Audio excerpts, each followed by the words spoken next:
Hello students, welcome back to the online classes of KPS. Today we will start our lesson 6 of class 9th Geography Manufacturing Industries, जिन्हें विनिर्माण उद्योग भी कहा जाता है। विनिर्माण उद्योग क्या होते हैं? गुड्स का प्रोडक्शन करना बहुत बड़ी क्वांटिटी में और रॉ मटेरियल से उसे एक वैल्यूएबल प्रोडक्ट बनाना, उसे मैन्युफैक्चरिंग कहते हैं। जैसे एग्जांपल है, पेपर है हमारा। पेपर को लकड़ी, शुगर और शुगर केन से बनाया जाता है। आयरन और स्टील जो है वो आयरन ओर से, और एल्यूमिनियम जो है वो बॉक्साइट से बनाया जाता है। कुछ टाइप के कपड़े जो होते हैं वो भी अलग अलग टाइप के धागों से मैन्युफैक्चर किए जाते हैं, और इनका जो मैन्युफैक्चरिंग की प्रोसेस है वो इंडस्ट्रीज़ में होती है। फिर लोग जो है वो सेकेंडरी एक्टिविटी में एम्प्लॉय होते हैं। मैन्युफैक्चर जो है वो प्राइमरी मटेरियल है और बाद में उसको फिनिश्ड गुड्स तक पहुंचाया जाता है। वर्कर जो एम्प्लॉय होते हैं स्टील फैक्ट्रीज़, कार या फिर ब्रेवरीज़ में, टेक्सटाइल इंडस्ट्रीज़ में या फिर बेकरीज़ में, वो सब इसमें काम करते हैं। कुछ लोग ऐसे होते हैं जो सर्विस देने का काम करते हैं। इस चैप्टर में हम मेनली कंसंट्रेट करेंगे मैन्युफैक्चरिंग इंडस्ट्रीज़ के अंदर, जो कि सेकेंडरी सेक्टर का पार्ट है। कंट्री की इकोनॉमिक स्ट्रेंथ जो है वो उस कंपनी की मैन्युफैक्चरिंग इंडस्ट्रीज़ की डेवलपमेंट कैसी है उससे मेजर की जा सकती है। इम्पोर्टेंस क्या है किसी भी कंट्री के लिए मैन्युफैक्चरिंग इंडस्ट्रीज़ की? मैन्युफैक्चरिंग सेक्टर जो है उसे किसी भी कंट्री की डेवलपमेंट की बैकबोन कहा जाता है। डेवलपमेंट जो है वो इसके अंदर जनरल या इकोनॉमिक हो सकता है, क्योंकि मैन्युफैक्चरिंग इंडस्ट्रीज जो है वो सिर्फ एग्रीकल्चर को ही मॉडर्नाइजिंग नहीं करती, लेकिन ये हमारी कंट्री की इकोनॉमी की बैकबोन है। हैवी डिपेंडेंस जो है लोगों की एग्रीकल्चरल इनकम के ऊपर, इससे क्या करती है, लोगों की उस बर्डन को रिड्यूस करती है, क्योंकि उन्हें जॉब प्रोवाइड करती है सेकेंडरी और टेरिटरी सेक्टर्स के अंदर। इंडस्ट्रियल डेवलपमेंट जो है एक प्री कंडीशन है कि इससे अनएम्प्लॉयमेंट को इरेडिकेशन करना, हटाना, और साथ ही साथ कंट्री से पॉवर्टी को भी इरेडिकेट करना। ये मेन फिलोसफी है पब्लिक सेक्टर इंडस्ट्रीज और जॉइंट सेक्टर वेंचर जो इंडिया के अंदर उनकी। इसका एम क्या है? हमारी जो रीजनल डिस्पैरिटीज़ हैं इंडस्ट्रीज़ में उनको इस्टेब्लिश करना, साथ ही साथ ट्राइबल और बैकवर्ड एरिया जो है उनके स्टेटस को हाई करना। एक्सपर्ट जो है मैन्युफैक्चरिंग गुड्स का वो ट्रेड और कॉमर्स पे डिपेंड करता है, और साथ ही साथ फॉरेन में इनका एक्सचेंज भी किया जाता है। कंट्रीज जो ट्रांसफॉर्म करती है अपने रॉ मटेरियल को वाइड वैरायटी के फिनिश्ड गुड में, जो कि हायर वैल्यू के अंदर प्रोस्पेरियस होते हैं, तो इंडिया की प्रोस्पेरिटी जो है वो इंक्रीजिंग और डाइवर्सिफाइंग जो मैन्युफैक्चरिंग इंडस्ट्रीज़ है उसके लिए रेस्पॉन्सिबल है। एग्रीकल्चर और इंडस्ट्री जो है वो ज़्यादा एक्सक्लूसिव नहीं है एक दूसरे के, वो हाथों हाथ चलते हैं। एग्रीकल्चर जो है वो इंडस्ट्री के ऊपर डिपेंड है, तो इंडस्ट्री जो है वो एग्रीकल्चर के ऊपर डिपेंड करती है। अगर हम इसका एग्जांपल देखें तो इंडिया के अंदर जो एग्रो इंडस्ट्रीज़ है उन्हें मेजर बूस्ट दिया है एग्रीकल्चर ने, क्योंकि उससे प्रोडक्टिविटी बढ़ी है। साथ ही साथ वो जो है रॉ मटेरियल और अपने प्रोडक्ट्स को बेच करने के लिए irrigation pump, fertiliser, insecticide, pesticide, plastic या पीवीसी पाइप्स, मशीन्स और टूल्स पे डिपेंडेंट करती है। फार्मर्स को जो है अपनी एग्रीकल्चर को आगे बढ़ाने के लिए इन सब चीज़ों की ज़रूरत पड़ेगी, और ये सब चीज़ें कहाँ मिलेगी हमें? इंडस्ट्रियल सेक्टर में। तो इसलिए दोनों का ही एक साथ डेवलपमेंट होना बहुत ज़्यादा ज़रूरी है, क्योंकि ये दोनों ही चीज़ें, इंडस्ट्री और एग्रीकल्चर, साथ साथ चलते हैं। अगर इंडस्ट्रीज़ में प्रोडक्शन बढ़ेगा तो इससे जो उसका वो चीज़ें अब आगे चलकर इंडस्ट्रीज़ में जाएगी, और इंडस्ट्रीज़ में भी उससे प्रोडक्शन बढ़ेगा। प्रेजेंट डे अगर हम बात करें तो पूरे वर्ल्ड के अंदर ग्लोबलाइजेशन हो रहा है। हमारी इंडस्ट्री को जो है और ज़्यादा एफिशिएंट और कॉम्पिटिटिव जो चुनौतियाँ हैं वो मिल रही है, उनकी ज़रूरत है। सेल्फ सफिशिएंसी जो है वो काफ़ी नहीं है कि हम संतुष्ट हैं हमारी इंडस्ट्रीज़ में जो बन रहा है उससे, काफ़ी नहीं है। हमारा जो मैन्युफैक्चर्ड गुड है उसकी क्वालिटी जो है वो इतनी अच्छी होनी चाहिए कि वो इंटरनेशनल मार्केट में भी बीट कर सके, तभी जो है हम एबल हो पाएंगे इंटरनेशनल मार्केट के साथ कंपटीशन करने में। Contribution of industry to national economy. पिछले 2 डिकेड्स में, 2 दशकों में हमारी मैन्युफैक्चरिंग सेक्टर के अंदर 17% जीडीपी जो है, 27% इंडस्ट्रीज़ के अंदर और 10% जो हमारी माइनिंग, क्वेरिंग, इलेक्ट्रिसिटी और गैस के अंदर, उसके अंदर बढ़ोतरी हुई है। अगर कंपैरिजन किया जाए इसका ईस्ट एशियन इकोनॉमी से, तो वहाँ पर ये 25 से 35% है, तो उनके मुकाबले काफ़ी कम है। जो ट्रेंड जो है ग्रोथ रेट का मैन्युफैक्चरर्स के अंदर, वो पिछले डिकेड के अंदर 7% पर एनम हुआ है। तो इससे क्या डिज़ायर्ड ग्रोथ जो है अगले आने वाले डिकेड की, वो 12% रहेगी। हमें इतना ग्रोथ करना है। 2003 से मैन्युफैक्चरिंग जो है वो बार बार जो है उसका रेट जो है वो ग्रो कर रहा है 9 to 10% पर एनम। और एप्रोप्रिएट पॉलिसी जो है उनका इंटरवेंशन किया जा रहा है गवर्नमेंट के द्वारा, और काफ़ी ज़्यादा एफर्ट्स लगाए जा रहे हैं इंडस्ट्रीज़ के अंदर ताकि प्रोडक्टिविटी को इम्प्रूव किया जा सके। इकोनॉमिक्स जो है वो प्रेडिक्ट करते हैं कि मैन्युफैक्चरिंग जो है वो तभी अचीव की जा सकती है हम अगर आने वाले नेक्स्ट डिकेड का टारगेट साथ में लेकर चलें। National manufacturing competitiveness council NMCC जिसका नाम है, वो भी एक ऑब्जेक्टिव के तौर पर सेटअप की गई है। इंडस्ट्रियल लोकेशन, इंडस्ट्रियल लोकेशन जो है वो नेचर के अंदर होनी चाहिए, क्योंकि वहाँ पर रॉ मटेरियल की availability, labour, capital, power, market, इन सब का होना ज़रूरी है। और बहुत ही रेयरली ऐसा पॉसिबल होता है कि किसी एक जगह पर हमें ये सब चीज़ें मिल जाए। अगर कॉन्सिक्वेंस ये हो भी जाता है कि मैन्युफैक्चरिंग एक्टिविटीज़ के लिए हमें एप्रोप्रिएट प्लेस मिल जाता है, तो वहाँ पर हमें इन सब चीज़ों को लोअर कॉस्ट में अवेल करवाना पड़ता है। फिर एक इंडस्ट्रियल एक्टिविटी शुरू होती है, अर्बनाइजेशन उसके साथ साथ होता है, और कई बार इंडस्ट्रीज़ जो है वो सिटीज़ के आसपास भी लोकेटेड की जाती है, तो जिससे इंडस्ट्रियलाइजेशन और अर्बनाइजेशन साथ साथ चलते रहते हैं। जहाँ पर औद्योगिकरण होगा वहीं पर शहरीकरण साथ साथ होता रहेगा। सिटीज़ हमें मार्केट देती हैं और साथ ही साथ हमें banking, insurance, transport, labour, consultant और फाइनेंशियल एडवाइस की सर्विस भी देती है। बहुत सारी इंडस्ट्रीज़ जो हैं वो एक साथ आती है एडवांटेजेस को लेने के लिए, जो कि अर्बन सेंटर जिन्हें एग्लोमरेशन कहा जाता है, इकोनॉमिक्स कहा जाता है, वो इस प्रकार की चीज़ें ऑफर करती है। और ग्रेजुअली क्या होता है, एक बहुत बड़ा इंडस्ट्रियल एग्लोमरेशन जो है वो बनता है। प्री इंडिपेंडेंस पीरियड में जब भारत आज़ाद नहीं था, मोस्ट मैन्युफैक्चरिंग यूनिट्स जो थी वो एक ऐसी जगह पे थी जो या तो ओवरसीज ट्रेड इजीली हो सके, जैसे मुंबई, कोलकाता या चेन्नई। और साथ ही साथ 3Ms जो है इंडस्ट्रियलाइजेशन के अर्बन सेंटर होते थे, मतलब जो ह्यूज एग्रीकल्चर रूरल हिंटरलैंड जो होता था वो उसको चारों ओर से घेरे हुआ था, कि मतलब एक जगह एग्रीकल्चर है और उसके चारों ओर इंडस्ट्रियल सेक्टर है, ताकि एग्रीकल्चर प्रोडक्ट को इकट्ठा करके इंडस्ट्रीज़ के थ्रू उसको आगे पहुंचाया जा सके। अगर मार्केट का लिंक जो है इंडस्ट्री के साथ, उसमें क्या क्या होता है, इनपुट क्या क्या होता है, रॉ मटेरियल, फैक्टर कौन कौन से होते हैं प्रोडक्शन के लिए, लैंड, लेबर, कैपिटल, एंटरप्रेन्योरशिप या फिर इंफ्रास्ट्रक्चर।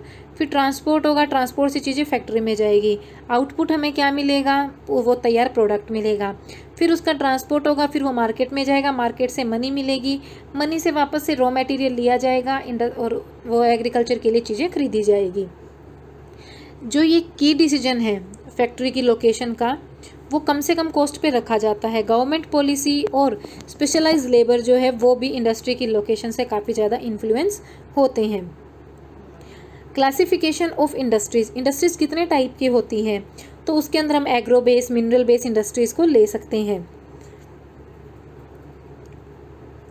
तो सबसे पहले आता है on the basis of raw material used, agro based industries, cotton, woollen, jute, silk, textile, rubber, sugar, tea, coffee, edible oil. Mineral based जिसमें iron, steel, cement, aluminium, machine, tool और petrochemical industries जो आती है वो है। Main role क्या है, basic की इंडस्ट्री है जिससे कि सप्लाई की जाती है रॉ मटेरियल के द्वारा प्रोडक्ट्स की, मैन्युफैक्चरिंग गुड्स की, जैसे iron, steel, copper smelting, aluminium smelting. Consumer industries जो है वो गुड जो है डायरेक्टली कंज्यूमर्स तक पहुंचाती है, sugar, toothpaste, paper, sewing machine, fans etcetera. On the basis of capital investment, कितना पैसा लगाया गया है, इसमें स्मॉल स्केल इंडस्ट्रीज़ और लार्ज स्केल इंडस्ट्रीज़ आती है। स्मॉल स्केल इंडस्ट्री जो है उसमें मैक्सिमम इन्वेस्टमेंट जो है वो अलाउड होती है एक यूनिट के अंदर। इसकी लिमिट जो है एक समय के साथ बदली जा सकती है। प्रेजेंट टाइम में मैक्सिमम भी हो सकती है और बाद में हो सकता है कुछ रुपयों से बाद में ये करोड़ तक भी चली जाए। फिर है ओनरशिप के बेसिस पर, प्राइवेट, पब्लिक और जॉइंट सेक्टर और कोऑपरेटिव सेक्टर। तो पब्लिक सेक्टर में आती है जो कि पब्लिक के द्वारा, जैसे BHEL, सेल, ये एक प्राइवेट इंडस्ट्रीज़ है, पूरी पब्लिक के लिए गवर्नमेंट के द्वारा बनाई गई एजेंसीज है। प्राइवेट होती है एक इंडिविजुअल की या इंडिविजुअल्स के ग्रुप की, जैसे टिस्को है, Tata iron and steel corporation, Bajaj auto limited, Dabur industries, ये सब प्राइवेट सेक्टर इंडस्ट्रीज़ है। फिर आती है जॉइंट सेक्टर इंडस्ट्रीज़, ये जॉइंटली चलती है स्टेट गवर्नमेंट और इंडिविजुअल या फिर एक ग्रुप ऑफ इंडिविजुअल होता है उसके द्वारा। ऑयल इंडिया लिमिटेड, ये एक पब्लिक और प्राइवेट सेक्टर की इंडस्ट्री है। कोऑपरेटिव सेक्टर, ये जो है कोऑपरेट की जाती है प्रोड्यूसर्स और सप्लायर्स जो रॉ मटेरियल के वर्कर्स हैं उन सब के द्वारा। वो रिसोर्सेज को लाते हैं, प्रॉफिट को और लॉस को आपस में प्रोपोर्शनली शेयर कर लेते हैं। जैसे शुगर इंडस्ट्री है महाराष्ट्र के अंदर, या फिर कोयर इंडस्ट्री है केरला के अंदर। बल्क और वेट के बेसिस पर रॉ मटेरियल और फिनिश्ड गुड। हैवी इंडस्ट्रीज जैसे आयरन एंड स्टील, और लाइट इंडस्ट्रीज जिसमें लाइट रॉ मटेरियल और प्रोड्यूस लाइट गुड का काम जो करते हैं, जैसे इलेक्ट्रिक गुड इंडस्ट्रीज है वो। फिर आती है एग्रो बेस्ड इंडस्ट्रीज़, जो हमने अभी पढ़ा, cotton, jute, silk, woollen, textile, sugar and edible oil industries, ये एग्रीकल्चर बेस्ड होती है।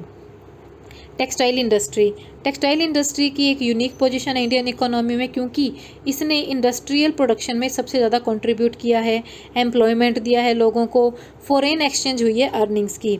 ये ओनली इंडस्ट्री है कंट्री की जो सेल्फ रेलिएंट है और कम्पीट करती है वैल्यू चेन को, रॉ मटेरियल को हाईएस्ट वैल्यू के प्रोडक्ट में कन्वर्ट करती है। कॉटन टेक्सटाइल, एंशियंट इंडिया में जो है कॉटन टेक्सटाइल जो है वो हाथ से स्पिनिंग करके हैंडलूम को एक विविंग टेक्निक से बनाया जाता था। 18वीं सेंचुरी के बाद पावर लूम्स आए इंडिया के अंदर यूज़ करने के लिए। हमारी ट्रेडिशनल इंडस्ट्री जो है उसे कॉलोनियल पीरियड में काफ़ी धक्का लगा, क्योंकि अब वो कम्पीट नहीं कर पाई थी इंग्लैंड से जो कपड़ा बनकर आता था मिल के अंदर उससे। इंडिया के अंदर पहली टेक्सटाइल मिल जो है जो सक्सेसफुल हुई थी वो 1854 में मुंबई में लगी थी। पुराने सालों में कॉटन टेक्सटाइल इंडस्ट्री जो थी वो सिर्फ कॉटन ग्रोइंग बेल्ट जैसे महाराष्ट्र, गुजरात है जहाँ पे सबसे ज़्यादा मात्रा में कॉटन पाया जाता है, वहीं पर लगाई जाती थी। रॉ मटेरियल की अवेलेबिलिटी, मार्केट, ट्रांसपोर्ट, जिसके अंदर accessible port facilities, labour, moist climate, इन सब को देखा जाता था। ये इंडस्ट्री जो है उसके एग्रीकल्चर के साथ अच्छे लिंक थे और फार्मर्स को एक लिविंग प्रोवाइड कर रही थी। कॉटन बॉल पल्कर्स को, वर्कर्स को जो कि गिनिंग, स्पिनिंग, वीविंग में इन्वॉल्व थे, उन सबको dyeing, design, packaging, tailoring, sewing, इन सब के लिए जीविका बन रही थी ये इंडस्ट्री। इस इंडस्ट्री की डिमांड भी काफ़ी ज़्यादा बढ़ रही थी दूसरी इंडस्ट्रीज़ के मुकाबले में। जैसे ये इंडस्ट्री बाद में आगे केमिकल्स और डाइज़ की मांग कर रही थी, पैकेजिंग मटेरियल्स की मांग कर रही थी और इंजीनियरिंग वर्क्स की मांग कर रही थी, तो उन इंडस्ट्रीज़ की वैल्यू भी इसकी वजह से बढ़ रही थी। स्पिनिंग जो है वो अभी भी कंटिन्यू रही महाराष्ट्र, गुजरात और तमिलनाडु में। वीविंग जो है वो सबसे उसका स्कोप जो था ट्रेडिशनल स्किल या फिर कॉटन, सिल्क, जरी या एम्ब्रॉयडरी की वीविंग थी, वहाँ तक रह गया था। इंडिया के अंदर स्पिनिंग का वर्ल्ड क्लास काम जो है वो किया जाता था, लेकिन वीविंग सप्लाई जो है वो उसकी लो क्वालिटी उसकी फैब्रिक की वजह से, जिससे कि ज़्यादा हाई क्वालिटी से धागा नहीं बन पाता था, जिससे कि उसको कम पसंद किया जाने लगा। वीविंग जो थी वो हैंडलूम, पावरलूम के द्वारा मिल्स में की जाती थी। हैंडस्पून खादी जो है वो लार्ज स्केल में एम्प्लॉयमेंट दे रही थी वीवर्स को, अपने घर में बैठकर जो कॉटेज इंडस्ट्री, कुटीर उद्योग जिनको कहते हैं, वो चला रही थी। इंडिया जो है अपने यार्न को जापान भेजती है।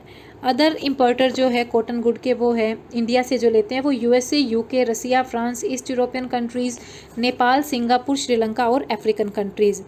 हमारे पास एक बहुत बड़ा शेयर है वर्ल्ड ट्रेड का, जहाँ पे कॉटन का यार्न भेजा जाता है। हमारी स्पिनिंग मिल्स जो है वो अभी भी ग्लोबल लेवल पे कॉम्पिटिटिव है और कैपेबल है कि सभी फाइबर जो है उनके प्रोड्यूस को ले सके। वीविंग, नीटिंग और प्रोसेसिंग यूनिट जो है वो बहुत ज़्यादा हाई क्वालिटी का यार्न जो है वो प्रोसेस नहीं करती, जिसको कंट्री के अंदर प्रोड्यूस किया जाता है। कुछ लार्ज और मॉडर्न फैक्ट्रीज़ भी है इंडिया के अंदर, लेकिन उनका प्रोडक्शन जो है वो फ्रेगमेंटेड स्मेल यूनिट के अंदर, जहाँ पे कि लोकल मार्केट में इसका यूज़ किया जाता है, वहाँ पर भेजा जाता है। ये मिसमैच जो है मेजर ड्रॉबैक का हमारी इंडस्ट्री के अंदर। इसका रिज़ल्ट क्या निकला? हमारे स्पिनर्स जो है उन्होंने कॉटन यार्न को एक्सपोर्ट करना शुरू कर दिया, जो कि गारमेंट, अपील या फिर मैन्युफैक्चरिंग में यूज़ में लिया जाता था, उस फैब्रिक को इंपोर्ट किया। लेकिन फिर भी हमें सिग्निफिकेंट इंक्रीज़ मिला गुड क्वालिटी के लॉन्ग स्टेपल कॉटन के अंदर। हम इसे स्टील फेल्ट के अंदर इंपोर्ट करते हैं। पावर सप्लाई जो है वो इरेटिक और मशीनरी नीड्स के अंदर अपग्रेड कर दी गई। वीविंग और प्रोसेसिंग सेक्टर जो है वो पार्टिकुलर बन गए थे। दूसरी प्रॉब्लम जो थी वो लो आउटपुट था लेबर्स का और स्टिफ कंपटीशन था सिंथेटिक फाइबर इंडस्ट्री के साथ। नेक्स्ट है जूट टेक्सटाइल। इंडिया जो है लार्जेस्ट प्रोड्यूसर है रो जूट का, जूट गुड्स, और सेकंड प्लेस ये जो एक्सपोर्टर है बांग्लादेश। अधिकतर मिल जो है वो वेस्ट बंगाल में स्थित है और हुगली नदी के किनारे एक छोटी सी पट्टी है नदी के किनारे, वहाँ पर ये इंडस्ट्रीज़ लगा रखी है। फैक्टर्स जो कि इसकी लोकेशन के लिए रिस्पॉन्सिबल है वो है प्रॉक्सिमिटी जूट प्रोड्यूसिंग एरियाज़ की, inexpensive water transport, good network जो है रेलवेज़ का, रोडवेज़ का और वाटरवेज़ का, रॉ मटेरियल इजीली मिल्स तक लाया जा सकता है, एब्यूडेंट वाटर है जिससे कि रॉ मटेरियल प्रोवाइड किया जा सकता है, चीप लेबर मिल जाती है वेस्ट बंगाल और एडजॉइनिंग स्टेट बिहार, उड़ीसा और उत्तर प्रदेश से। कोलकाता जो है एक लार्ज अर्बन सेंटर है जो कि बैंकिंग, इंश्योरेंस और पोर्ट फैसिलिटीज़ जो है जूट के एक्सपोर्ट के लिए प्रोवाइड करता है। चैलेंजेस जो है इस इंडस्ट्री ने फेस किए, उसमें स्टिफ कंपटीशन है इंटरनेशनल मार्केट के साथ जो कि सिंथेटिक फाइबर के साथ हुआ था, जैसे बांग्लादेश, ब्राज़ील, फिलीपींस, इजिप्ट और थाईलैंड के साथ। इंटरनल डिमांड जो है उसकी इंक्रीज़ हुई है गवर्नमेंट पॉलिसी के अंदर जूट पैकेजिंग की। स्टिमुलेट डिमांड को करने के लिए प्रोडक्ट्स जो है उसे डाइवर्सिफाइड किया गया। मेन मार्केट है यूएसए, कनाडा, घाना, सऊदी अरेबिया, यूके और ऑस्ट्रेलिया। ग्रोइंग ग्लोबल कंसर्न जो है वो एनवायरनमेंट फ्रेंडली है, बायोडिग्रेडेबल मटेरियल है जिसे कि इसे एक बार फिर से ओपन किया जा सकता है और जूट प्रोडक्ट्स को अपॉर्चुनिटी वापस से मिल सकती है। फिर है शुगर इंडस्ट्रीज़। इंडिया जो है पूरे वर्ल्ड के अंदर शुगर का सेकंड प्रोड्यूसर है, लेकिन फर्स्ट प्लेस है उसका किसके अंदर, गुड़ और खांडसरी के प्रोडक्शन में। रॉ मटेरियल इस इंडस्ट्री के द्वारा यूज जो किया जाता है वो काफ़ी बल्कि है और साथ ही साथ कंटेंट एक टाइम के बाद सुक्रॉस की वजह से रिड्यूस हो जाता है। मील्स जो है वो उत्तर प्रदेश, बिहार, महाराष्ट्र, कर्नाटक, तमिलनाडु, आंध्र प्रदेश, गुजरात, पंजाब, हरियाणा और मध्य प्रदेश में स्थित है। 60% मील्स जो है उत्तर प्रदेश और बिहार में है। ये इंडस्ट्री जो है वो सीजनल है क्योंकि एक सीज़न में जब गन्ना लगेगा तभी इसको जो है प्रोड्यूस किया जा सकता है। इन्हीं कुछ सालों में मिल्स जो है वो शिफ्ट कर दी गई है जो कि कंसंट्रेट किस पे करे, साउथर्न और वेस्टर्न स्टेट के ऊपर, स्पेशली महाराष्ट्र के अंदर। ऐसा क्यों? क्योंकि केन का प्रोडक्शन जो है वहाँ पर हाई क्वांटिटी में किया जा सकता है। दूसरा, कूलर क्लाइमेट है वहाँ की जिससे कि लॉन्गर क्रशिंग सीजन रहता है शुगर केन को लगाने के लिए, और कोऑपरेटिव भी काफ़ी सक्सेसफुल है इन स्टेट के अंदर। मेजर चैलेंजेस जो इसके अंदर जो आते हैं वो सीजनल नेचर है इस इंडस्ट्री का, ओल्ड और इनसफिशिएंट मेथड्स जो है प्रोडक्शन के, ट्रांसपोर्ट जो है वो डिले हो जाता है इंडस्ट्री तक केन को पहुंचने में, और साथ ही साथ जो बैगेज जो है उसको मैक्सिमाइज़ करने की ज़रूरत है। Next is mineral based industries जो मिनरल्स को और मेटल्स को अपने रॉ मटेरियल में यूज़ करती है उसे मिनरल बेस्ड इंडस्ट्रीज़ कहा जाता है। इसके अंदर कुछ एग्जांपल्स है जैसे iron and steel industry. Iron and steel industry जो है एक बेसिक इंडस्ट्री है इन सभी इंडस्ट्रीज़ के अंदर। हैवी, मीडियम और लाइट सभी टाइप की मशीनरी जो है इसी के ऊपर डिपेंड करती है। स्टील की ज़रूरत पड़ती है किसी भी तरीके के मैन्युफैक्चरिंग को काम करने के लिए, इंजीनियरिंग गुड हो, कंस्ट्रक्शन मटेरियल हो, डिफेंस हो, मेडिकल हो, टेलीफोनिक हो, साइंटिफिक इक्विपमेंट हो या फिर वैरायटी ऑफ कस्टमर गुड्स हो, उसके अंदर हमें स्टील की ज़रूरत पड़ती है। प्रोडक्शन और कंजप्शन जो है स्टील का उसे एक कंट्री के डेवलपमेंट के लिए सबसे ज़रूरी माना जाता है। आयरन और स्टील एक हैवी इंडस्ट्री है क्योंकि जितने भी रॉ मटेरियल है और वहाँ से लेकर फिनिश्ड गुड तक हम पहुँचेंगे वो हैवी और बल्कि होते हैं और जिसके लिए हैवी ट्रांसपोर्टेशन कॉस्ट जो है वो देनी पड़ती है। आयरन और कुकिंग कोल, लाइमस्टोन जो है उन्हें एक रेशियो में रिक्वायरमेंट पड़ती है, 4, 2 और 1 का रेशियो रहता है। सम क्वांटिटी जो है वो मैग्नीज़ की भी ज़रूरत पड़ती है स्टील को हार्डन करने के लिए, जहाँ से हम स्टील प्लांट को लोकेट कर सकते हैं। फिनिश्ड प्रोडक्ट जो होगा वो काफ़ी एफिशिएंट रहेगा ट्रांसपोर्ट नेटवर्क के लिए और साथ ही साथ मार्केट और कंज्यूमर के तक डिस्ट्रीब्यूशन करने के लिए। 2016 में 95.6 मिलियन टन्स जो है वो क्रूड स्टील प्रोडक्शन किया गया था, जिसमें इंडिया 3rd नंबर पे आया था वर्ल्ड क्रूड स्टील प्रोडक्शन के अंदर। ये लार्जेस्ट प्रोड्यूसर है स्पंज आयरन का। 2016 में पर कैपिटा कंजप्शन जो स्टील का कंट्री के अंदर वो ओनली 63 किलोग्राम पर एनम था और वर्ल्ड की एवरेज कितनी आई थी 208 kg।